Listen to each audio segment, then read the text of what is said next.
తలచినంత మాత్రముననే సకల పాపాలను పోగొట్టే మహాపుణ్యక్షేత్రం అరుణాచలం. అరుణాచలం అనగా అరుణ అంటే ఎర్రని, అచలము అంటే కొండ, అంటే ఎర్రని కొండ అని అర్థం. ఇది చాలా గొప్ప పుణ్యక్షేత్రం. స్మరణ మాత్రం చేతనే ముక్తి నొసగే క్షేత్రం. ఈ క్షేత్రం కాశీ, చిదంబరముల కంటే మిన్నయని భక్తుల విశ్వాసం. అరుణాచలం వేద పురాణాలలో పేర్కొన్న క్షేత్రము.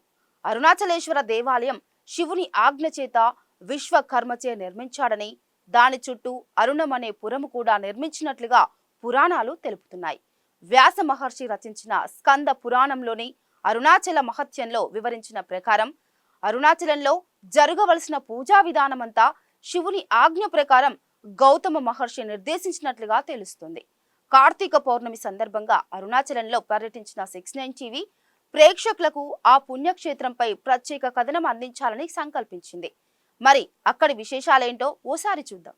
హర హర శివనే అరుణాచలనే అన్నామలయే పోట్రి శివవు. ఓం నమః శివాయ, ఓం నమః శివాయ, ఓం నమః శివాయ, ఓం అరుణాచలేశ్వరాయ. వాస్తవానికి అరుణాచలంలో ఉన్న ఈ కొండయే శివుడిని పురాణముల ద్వారా స్పష్టం అవడం చేత ఈ కొండకు తూర్పున గల అరుణాచలేశ్వరుని ఆలయం కంటే ఈ కొండకే ఎక్కువ ప్రాధాన్యత ఉందని అంటారు. కొందరు ఈ క్షేత్రాన్ని జ్యోతిర్లింగం అని కూడా అంటారు. అరుణాచలంలోని శివలింగం తేజోలింగము కనుక దీనిని అగ్నిక్షేత్రం అంటారు.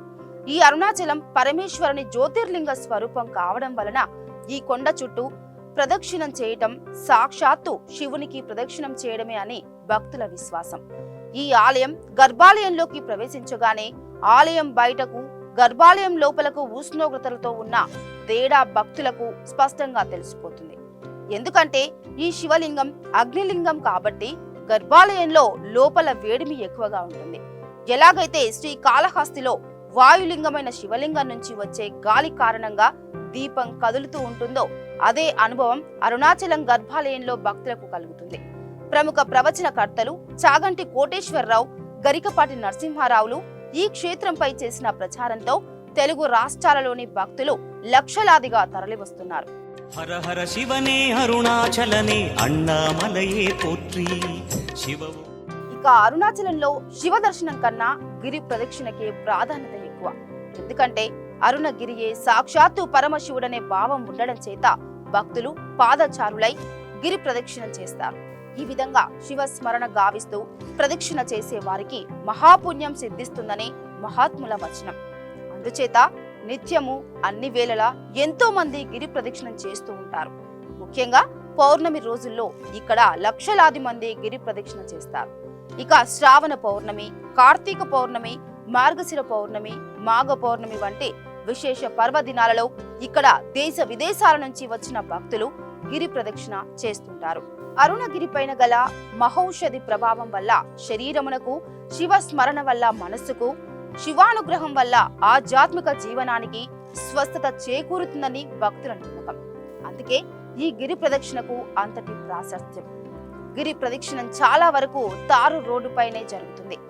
ఈ మధ్య కాలంలో గిరి ప్రదక్షిణ చేయడానికి వీలుగా రోడ్డు ప్రక్కన కాలిబాట కూడా వేశారు.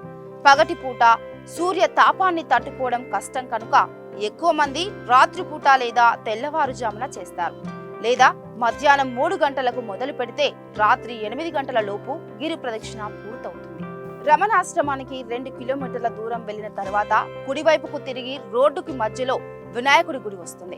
సాధారణంగా గిరి ప్రదక్షిణ ఇక్కడ నుంచే మొదలుపెట్టి అరుణాచలేశ్వరుని ఆలయం వద్దకు చేరుకున్నాక ముగిస్తారు. గిరి ప్రదక్షిణ వలయంలో తప్పకుండా చూడవలసిన ఆలయాలు కొన్ని ఉన్నాయి. ఇక్కడ స్వామి కొండ చుట్టూ అష్ట దిక్పాలకులు ఉంటారని ప్రతీతి. అందుకే ప్రదక్షిణ చేసేటప్పుడు ఈ వలయంలో ముందుగా ఇంద్రలింగం దర్శించాలి.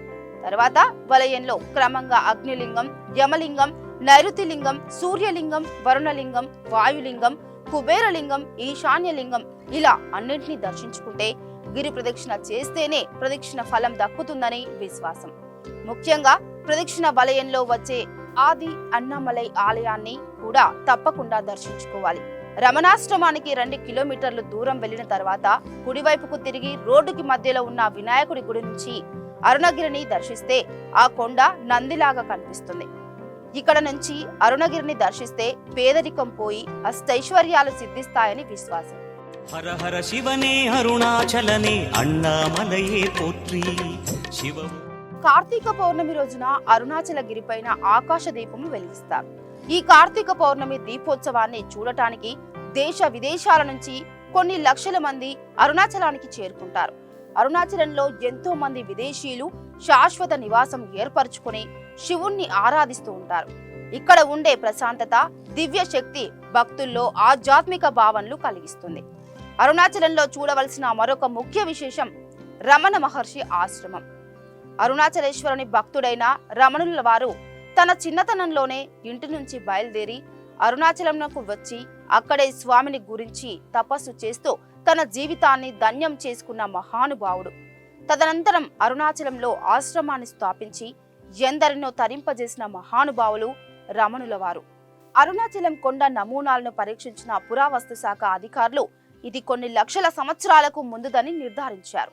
అందుకే దక్షిణ భారతానికి అరుణాచలం తలమానికంగా భావిస్తారు.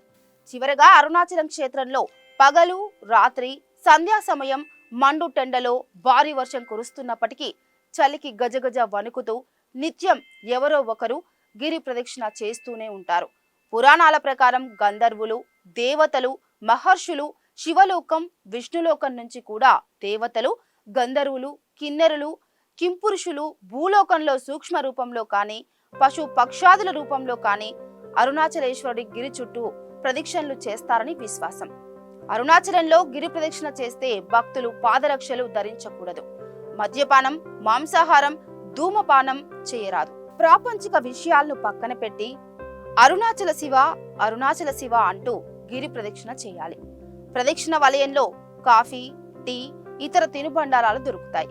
మార్గ మధ్యంలో ప్రయాణ బడలిక తీర్చుకోవడానికి కాఫీ, టీ తాగవచ్చు. తేలికపాటి ఆహారం తీసుకోవచ్చు. అరుణాచలగిరి ప్రదక్షిణానికి కావలసింది ఆ ఈశ్వరుని మీద పరిపూర్ణమైన భక్తి విశ్వాసాలు మాత్రమే. ఏదో కాలక్షేపం కోసమో ఒక విహారయాత్రకు వెళ్ళినట్లుగానో అరుణాచలానికి వెళ్ళకూడదు. జీవితంలో ఒక్కసారి గిరి ప్రదక్షిణ చేస్తే మోక్ష ద్వారాలు తెరుచుకుంటాయి. ప్రతినిత్యం సాయం సంధ్యా సమయంలో అరుణాచల శివ అని స్మరిస్తే చాలు కొండంత పాపరాశి అయిన అరుణాచలని కృపాగ్నిలో ధ్వంసమైపోతుంది. ఇదండి అరుణాచల క్షేత్రంపై 6-9 టీవీ అందిస్తున్న ప్రత్యేక కథనం. మరో స్టోరీతో మళ్ళీ కలుద్దాం. Stay tune to 6-9.